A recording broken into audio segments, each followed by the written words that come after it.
Israel America భీకర దాడులతో విరుచుకుపడుతున్న Iran ఏమాత్రం వెనక్కి తగ్గడం లేదు. గల్ఫ్ దేశాల్లోని అమెరికా స్థావరాలు సహా రాయబార కార్యాలయాలపై క్షిపణులు, డ్రోన్లతో దాడి చేస్తోంది. ఇరాన్ దాడుల్లో సౌదీ అరేబియాలోని ప్రిన్స్ సుల్తాన్ వైమానిక స్థావరంలో అమెరికా వాయుసేనకు చెందిన 5 రిఫ్యూయలింగ్ విమానాలు దెబ్బతిన్నాయని అంతర్జాతీయ వార్తా సంస్థ వాల్ స్ట్రీట్ జర్నల్ తెలిపింది. అయితే అమెరికా ప్రభుత్వం అధికారికంగా వెల్లడించలేదు.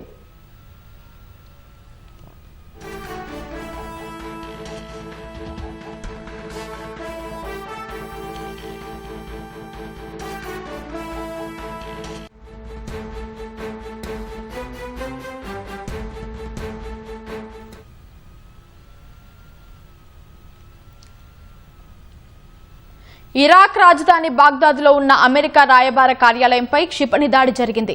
ఎంబసీ ప్రాంగణంలో ఉన్న హెలిప్యాడ్పై క్షిపణి పడిందని ఇరాక్ సైనిక అధికారులు తెలిపారు. ఇరాక్లోని ఇరాన్ అనుకూల మిలీషియా సభ్యులు దాడి చేసి ఉంటారని అధికారులు అనుమానిస్తున్నారు. అంతకుముందు బాగ్దాద్లోని ఓ నివాసంపై జరిగిన వైమానిక దాడిలో 2 మృతి చెందారు. తూర్పు ప్రాంతం వైపు దూసుకొచ్చిన 6 డ్రోన్లను గగనతలంలోనే అడ్డుకున్నామని సౌదీ అరేబియా రక్షణ శాఖ తెలిపింది. ఇరాన్ దాడుల్లో సౌదీ అరేబియాలోని ప్రిన్స్ సుల్తాన్ వైమానిక స్థావరంలో అమెరికా వాయుసేనకు చెందిన 5 విమానాలు దెబ్బతిన్నాయని అంతర్జాతీయ వార్తా సంస్థ వాల్ స్ట్రీట్ జర్నల్ తెలిపింది. అయితే ఎప్పుడు దాడి జరిగిందో వెల్లడించలేదు. వైమానిక దాడిని సమర్థంగా అడ్డుకున్నామని దుబాయ్ ప్రభుత్వం తెలిపింది. క్షిపణి శిథిరాలు పడి ఓ భవనం స్వల్పంగా దెబ్బతిందని పేర్కొంది.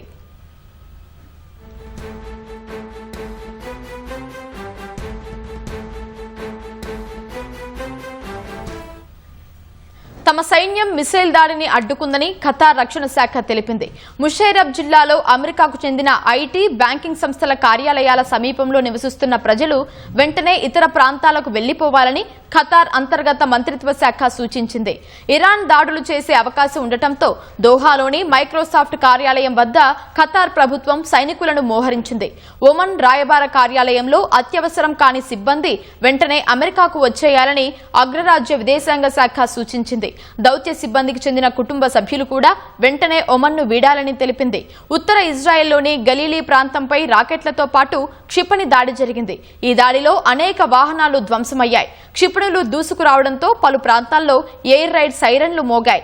ఇరాన్ నుంచి వస్తున్న క్షిపణులు, డ్రోన్లను గగనతలంలోనే అడ్డుకున్నామని ఇజ్రాయెల్ సైన్యం తెలిపింది.